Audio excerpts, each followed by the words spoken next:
오늘 우리에게 주신 하나님의 말씀은 시편 37편 4절부터 5절까지의 말씀입니다. 시편 37편 4절부터 5절까지의 말씀입니다. 시편 37편 4절부터 5절까지의 말씀을 우리가 함께 합독하겠습니다. 또 여호와를 기뻐하라. 그가 내 마음의 소원을 내게 이루어 주시리로다. 내 길을 여호와께 맡기라. 그를 의지하면 그가 이루시고. 아멘. 오늘 또 이 수요일 밤에 소중한 이 말씀의 자리 가운데 계시는 우리 모든 성도님들을 주님의 이름으로 환영하고 또 축복합니다. 우리가 벌써 4주째 피상이라는 주제로 말씀을 함께 나누고 있습니다. 우리가 피상해야 하는 이유는요, 명백합니다. 그것은 땅에 속했던 나의 옛사람은 죽었기 때문입니다. 그리고 이제는 그리스도와 함께 그리스도 안에서 새 사람, 새 옷을 입게 되었기 때문입니다. 이전에 죄인 되었었던 나의 옛사람은요, 땅의 것만을 추구하던 사람이었습니다. 땅의 것만을 바라보고 이 땅에 소망을 두면서 소망이었던 이 땅의 것들을 열심히 모으며 땅에 속한 사람이었습니다. 이 땅에서 어떻게 하면 더 잘 먹고 잘 살 수 있을까? 이 땅에서 어떻게 하면 내 것을 더 쌓을 수 있을까? 어떻게 하면 내가 더 드러날 수 있을까? 이 땅의 것들을 추구하던 모습이 바로 죄인된 나의 옛 모습입니다. 그런데요, 이제는 그리스도와 함께 나의 옛사람이 십자가에서 죽은 것입니다.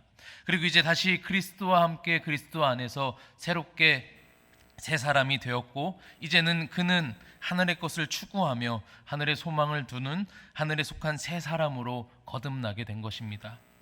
누가요? 오늘 예수 그리스도를 구주로 믿는 저와 여러분이 말입니다. 무엇입니까?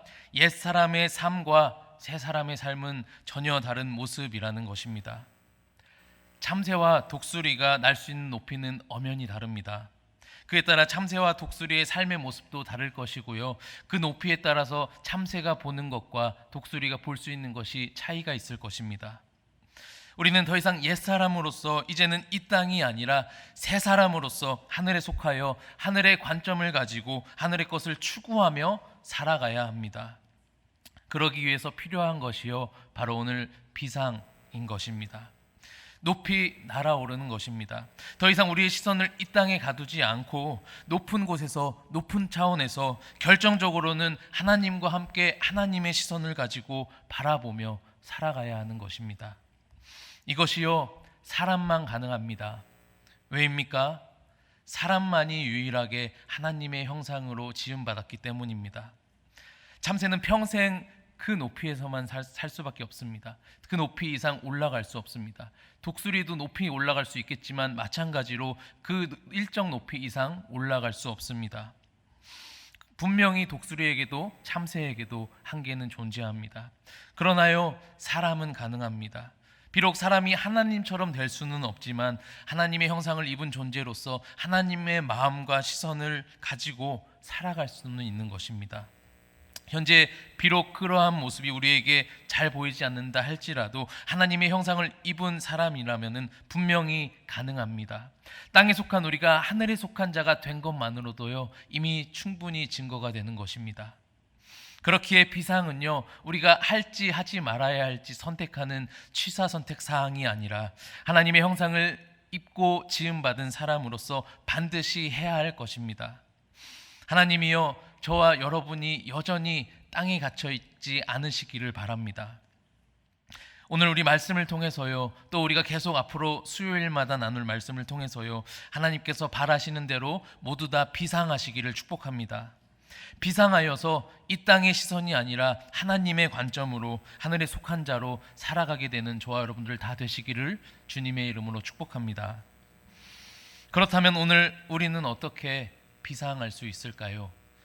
오늘은 그 네 번째 이야기입니다. 그것은요, 오늘 우리가 함께 본 말씀의 제목대로 비상하기 위해서는 하나님께 맡겨야 한다라는 것입니다. 우리 오늘 본문 시편 37편 4절부터 5절까지의 말씀을 다시 한번 읽겠습니다. 또 여호와를 기뻐하라. 그가 내 마음의 소원을 내게 이루어 주시리로다. 내 길을 여호와께 맡기라. 그를 의지하면 그가 이루시고. 아멘. 우리가 마음에 품은 소원을 이루고 또 비상하기 위해서는요, 하나님께 맡길 줄 알아야 합니다. 그런데요, 여기서 우리가 먼저 한 가지 짚고 넘어가야 할 것이 있습니다. 그것은 우리의 마음의 소원이 무엇이냐 하는 문제인 것입니다. 우리 마음의 소원이요, 혹시 우리 안에 나를 위해 가지고 있는 어떠한 원함입니까? 우리 고린도후서 5장 15절 말씀을 함께 읽어보겠습니다. 그가 모든 사람을 대신하여 죽으심은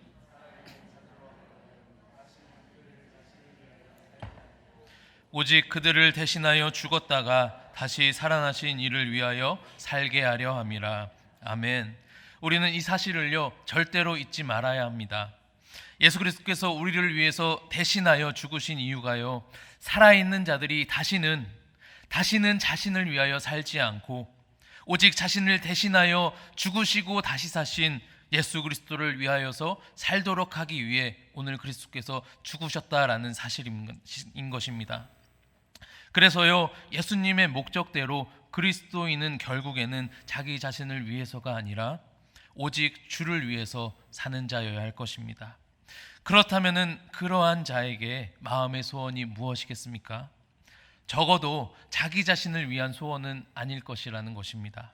곧 날 살리시기 위해 십자가에서 대속하시고 다시 사신 주님을 위한 마음의 소원일 것입니다. 또 우리 안에 거하시기로 약속해 주신 우리 안에 계신 성령님의 마음의 소원일 것입니다. 그것이요, 바로 곧 오늘 이야기하는 마음의 소원입니다. 다시 돌아와서 이 마음의 소원을 이루고 비상하기 위해서는 어떻게 해야 한다고요? 다윗이 권면합니다. 내 길을 여호와께 맡기라. 하나님께 맡겨야 하는 것입니다. 사랑하는 성도 여러분, 여러분들은 하나님께 잘 맡기고 계신가요? 여기서 맡긴다는 것은 무엇일까요? 또 어떻게 우리가 그 길을 하나님께 맡길 수 있을까요? 먼저 제대로 맡기기 위해서는요, 하나님이 누구이신지를 알아야 합니다. 또 동시에 내가 누구인지도 알아야 하고요, 내가 얼마나 유한한 존재이며 내 한계가 어디까지인지를 바로 알아야 합니다. 사람은요, 날 수가 없죠.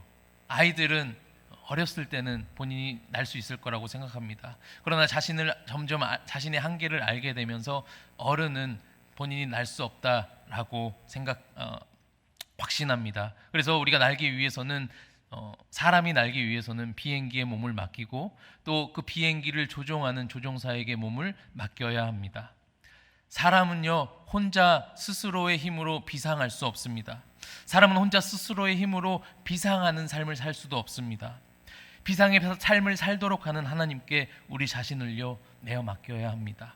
우리의 길을 맡겨야 하는 것입니다. 다윗은요, 하나님의 선하심을 맛보아 알라라고 권면합니다.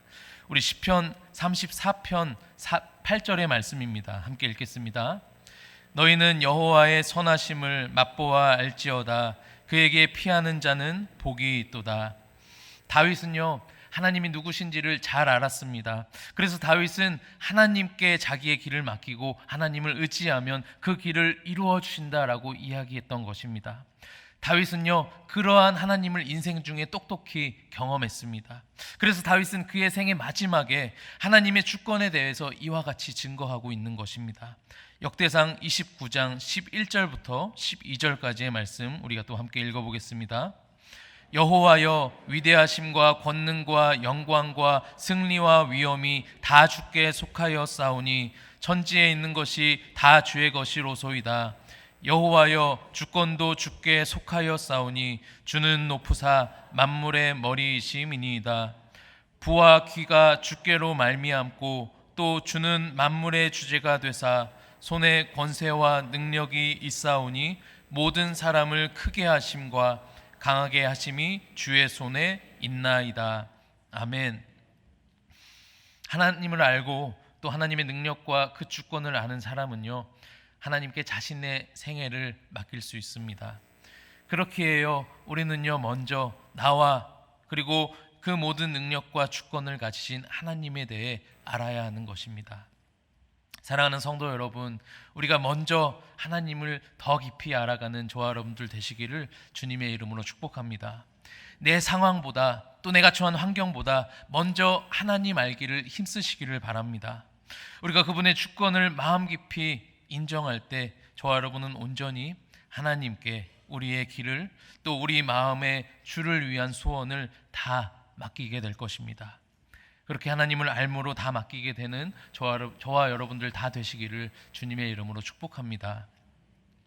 그런데요, 이제 맡기기만 하면 됩니까? 아니죠. 한 가지 준비가 필요합니다. 그것은요, 비우는 것입니다. 새가 하늘을 날 수 있는 것은요, 비울 줄 알기 때문입니다. 새가 날기 위해서는요, 가벼워야 합니다. 어느 정도로 가볍냐 하면은 아시는 분은 아시겠지만 새의 뼈를 보면은요, 새의 뼈가 비어 있습니다. 그 이유는요, 당연히 가볍게 함으로 날기 위해서입니다. 또 새는요, 방광이 없다라고 합니다. 몸을 가볍게 하기 위해서 바로바로 비우도록 되어 있는 것입니다. 날기 위해서입니다. 여러분, 비상하는 삶을 살기 위해서는요, 먼저 비울 줄 알아야 합니다. 구약에는요, 비울 줄 알았던, 그래서 비우는 삶을 살았던 한 인물이 있습니다. 바로 아브라함입니다. 그런데요, 보다 더 정확히는 하나님께서 아브라함으로 하여금 비우도록 그의 삶을 끌고 가셨습니다. 하나님께서 어떻게 아브라함의 삶을 비우셨습니까? 먼저 아브라함으로 하여금 자신이 살던 땅에서 떠나도록 하셨습니다. 갈대아 우르를 떠나 하나님이 지시할 그 땅으로 가라라고 명령하신 것입니다. 그래서요, 비움의 첫 번째는요, 떠남입니다. 떠난다는 것은요, 도전이며 변화입니다. 도전과 변화 없이는요, 비상할 수 없는 것입니다. 그래서 하나님은 아브라함을 안정적인 고향으로부터 떠나도록 하셨습니다. 이후에 하나님은 아브라함으로 하여금 버리도록 하셨는데요, 무엇을 버리도록 하셨습니까? 우상을 버리도록 하셨습니다. 아브라함은 우상을 섬기는 가정에서 자랐습니다. 여호수아 24장 2절 말씀입니다. 우리 함께 읽겠습니다. 여호수아가 모든 백성에게 이르되 이스라엘의 하나님 여호와께서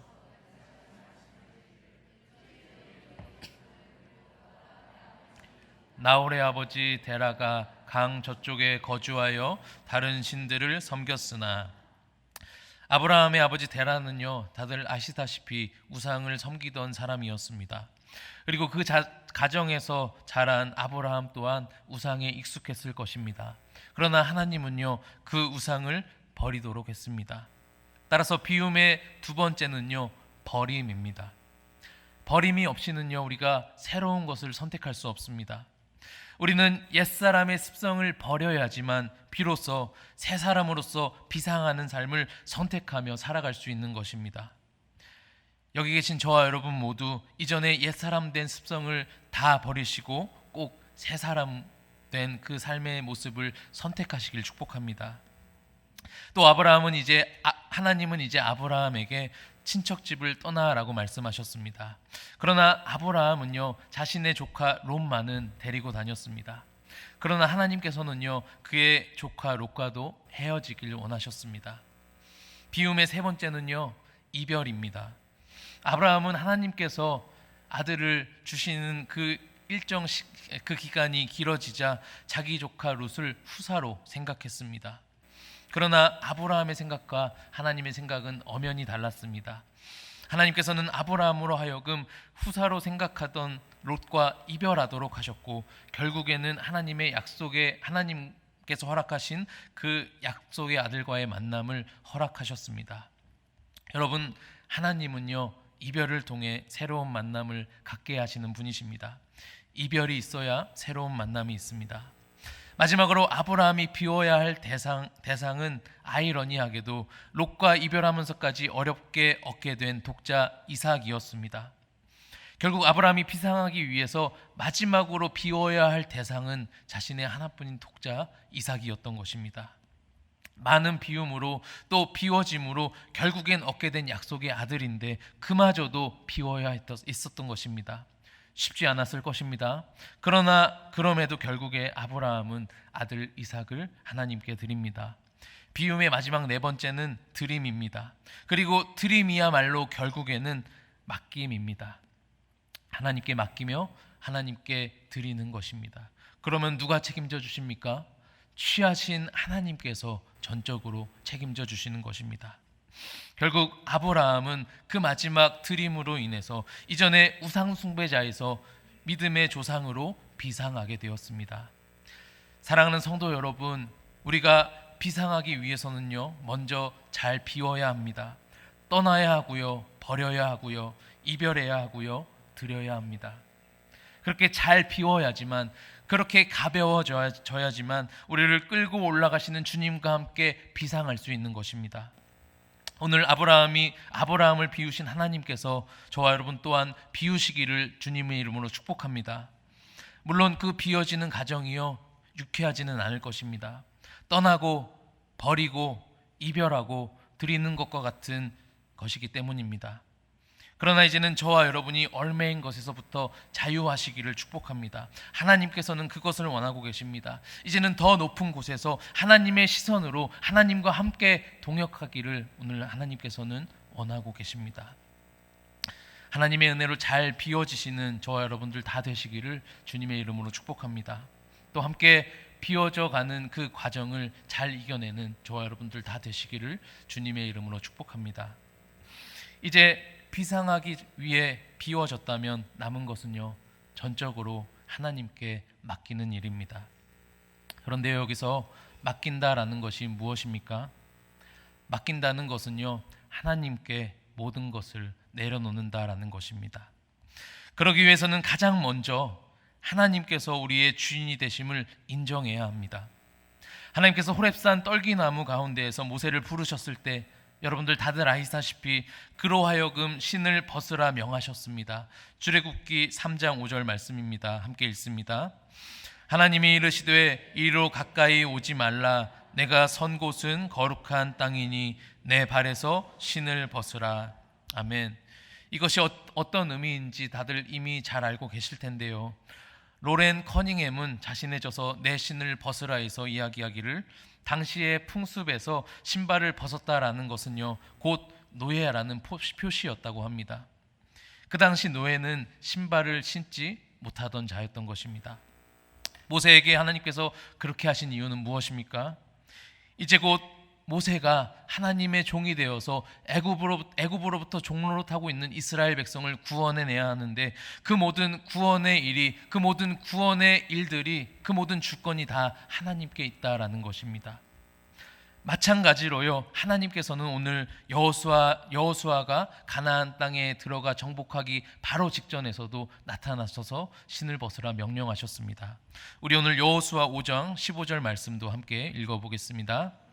여호와의 군대 대장이 여호수아에게 이르되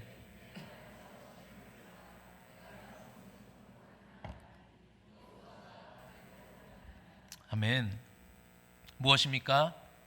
하나님께서 모든 것의 주인이시고 또 곧 있을 전쟁의 주권 또한 하나님께 있다는 것을 가르쳐 주신 것입니다.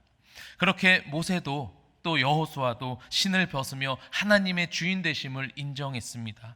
그리고 그렇게 신을 벗은 모세와 여호수아의 발걸음 가운데 하나님만 주인 되셔서 동행해 주셨습니다. 아니, 더 정확히는요, 그들의 발걸음을 하나님께서 주인이 되셔서 이끌어 주셨습니다.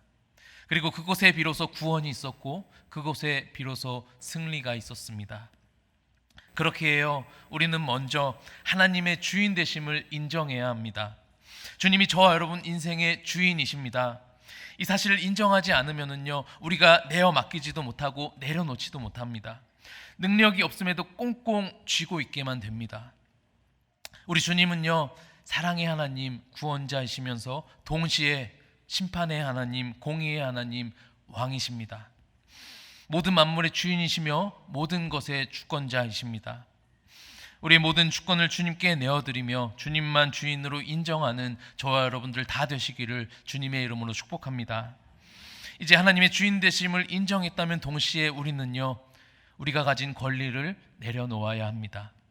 우리에게 이 삶의 모습을 또 모범을 보여주신 분이 계시는데요, 바로 예수님이십니다. 예수님은요, 당신께서 누려야 할 수많은 권리들을 포기하셨습니다. 이미 다 아시지 않습니까? 가장 먼저 예수님께서는요, 무엇보다도 하나님 되심을 포기하셨습니다. 본래 하나님의 본체셨는데 자신의 모습을 휘어 종의 형체를 입으셨습니다. 또 하나님은요, 그렇게 인간으로 오심에도 또 심지어는 정상적으로 출생할 권리도 포기하셨습니다. 하나님의 아들, 유일한 메시아이자 구원자로 오시는데 그 출생하는 장소가 말구유라니요. 또 예수님은요, 가족들과 함께 있을 권리도 포기하셨고 결혼하여 가정을 꾸릴 권리도 포기하셨습니다. 명예 또한 포기하셨고요.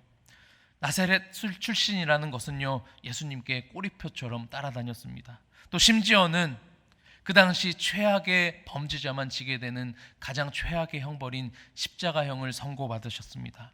그리고 그 십자가 위에서까지 하나님께서는 자신의 생명을 포기하셨습니다. 예수님은요, 권리를 포기하는 삶의 모범이 되십니다. 그렇게 모든 권리를 포기하시며 십자가 위에서 자기의 영혼을 하나님께 내어 맡겨주셨고, 하나님은 그 예수님을요 다시 살려내신 것입니다.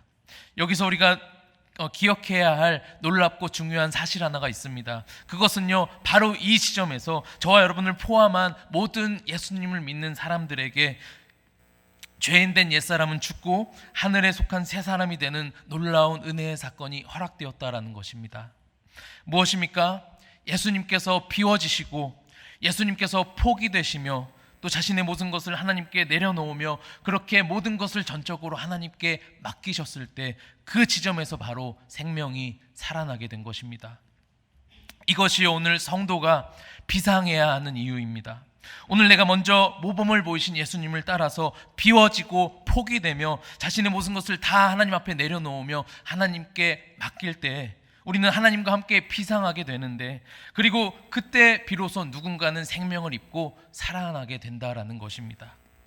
다시 말해서요, 이 모든 과정들을 통해서 우리가 이제는 우리의 시선이 땅에 갇혀 있는 것이 아니라 하나님과 함께 비상하여서 이제는 나에게서부터 하나님께로, 또 하나님에게서부터 하나님께서 바라보시는 곳으로 우리의 시선이 이동되는데요, 그때 우리는 하나님께서 바라보시는 그 영혼을 하나님의 시선으로 바라보면서 또 하나님의 마음으로 영혼을 살리는 일에 동참하게 된다라는 것입니다.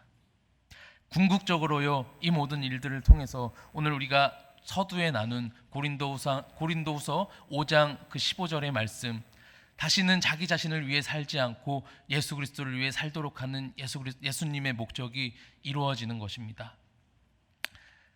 따라서 비상은요, 두말할 것 없이 나를 위한 것이 아니라 내가 살려야 할 영혼들을 위한 것입니다. 오늘 우리에게 살려야 할 영혼들이 있다면 우리는 반드시 비상해야 합니다. 우리의 시선이 더 이상 땅에 있는 것이 아니라 하나님과 함께 하나님 바라보시는 곳에 있어야 합니다.